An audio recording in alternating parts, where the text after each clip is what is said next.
দিন অত্যাচার চলেছে, আর একজন মহিলা মুখ্যমন্ত্রী হয়ে তিনি বলছেন ছোট ঘটনা। আর এই ঘটনা কে ঘটিয়েছিল? শেখ শাহজাহান নামক একজন নরপিচাস।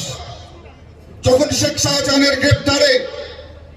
তার গ্রেপ্তারের দাবিতে সন্দেশখালী থেকে শুরু করে সারা পশ্চিমবঙ্গের সাধারণ মানুষ রাস্তায় নেমেছিলেন, সাংবাদিক বন্ধুরা জিজ্ঞেস করেছিলেন শেখ শাহজাহানের ব্যাপারে মমতা বন্দ্যোপাধ্যায়।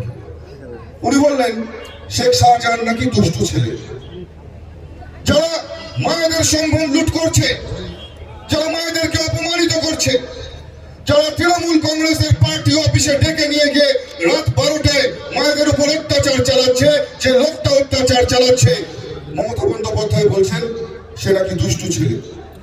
মানে এক কথায় সমাজের চোখে যারা অপরাধী, মমতা বন্দ্যোপাধ্যায়ের আশ্রয়ে তারা লালিত পালিত হচ্ছে, তৃণমূল কংগ্রেসের পতাকার নিচে তারা লালিত পালিত হচ্ছে।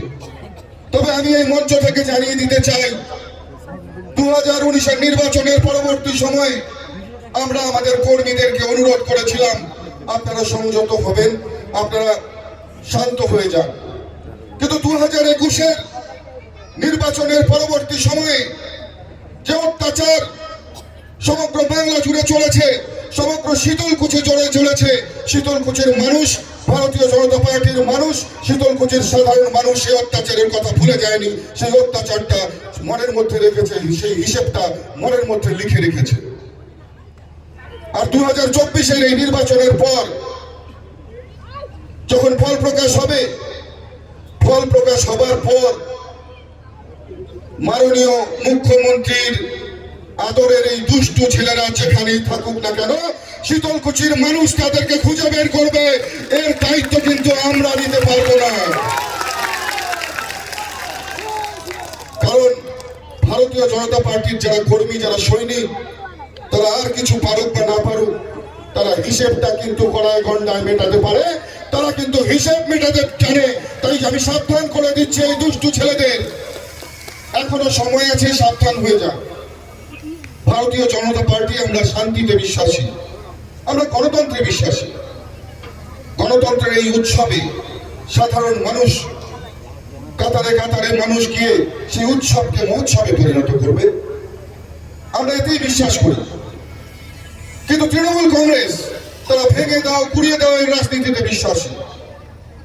তৃণমূল কংগ্রেস যখন সভা করে, কোথায় আমরা তো সেখানে গিয়ে তাদের সভায় বাদ সাধি না।